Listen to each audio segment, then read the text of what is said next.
বন্ধুরা, একটি লোক রাস্তা দিয়ে যাচ্ছে, মেয়েটিকে দেখে তারপর ঘুরে এসে জিজ্ঞেস করে তোমার কি হয়েছে। মেয়েটি উত্তরে জবাব দেয় আমার বাবা এখানে পড়ে আছে। তারপর লোকটি বলে তোমার বাবা এখানে পড়ে কেন আর তুমি এখানে কেন?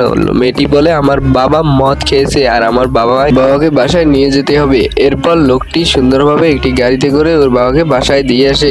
মেয়েটি অনেক কষ্ট করে অনেকগুলো বোতল কুড়ায়, বোতলগুলো বাজারে নিয়ে যায় বিক্রি করতে। বাজারে বিক্রি করে তারপর একটি ভালো টাকা নিয়ে আসে। অনেক কষ্ট করে মেয়েটি এই কাজটি করে। এরপর কি হয়েছে কিন্তু সেটা দেখার আগে বন্ধুরা, আমি এত কষ্ট করে ভিডিও বানাই কিন্তু কেউ লাইক সাবস্ক্রাইব করে না। তোমরা যদি এই ছবিটাকে ভালোবেসে থাকো তাহলে একটি লাইক করে চ্যানেলটি সাবস্ক্রাইব করে দিও আর কমেন্টে তোমার সুন্দর নামটি লিখে দিও। এরপর মেয়েটি ওর বাবার জন্য সুন্দরভাবে লুডুস কিনে এনে রান্না করে। তারপর ওর বাবার জন্য খেতে নিয়ে যায়। ওর বাবা তখন থেকে ঘুমিয়ে আছে। তারপর মেয়েটির বাবা দেখুন কিভাবে রাগ হচ্ছে, মেয়েটিকে আদর না করে রাগ হয়ে যাচ্ছে। বন্ধুরা, মেয়েটির এই ব্যবহারে আপনার কেমন লাগলো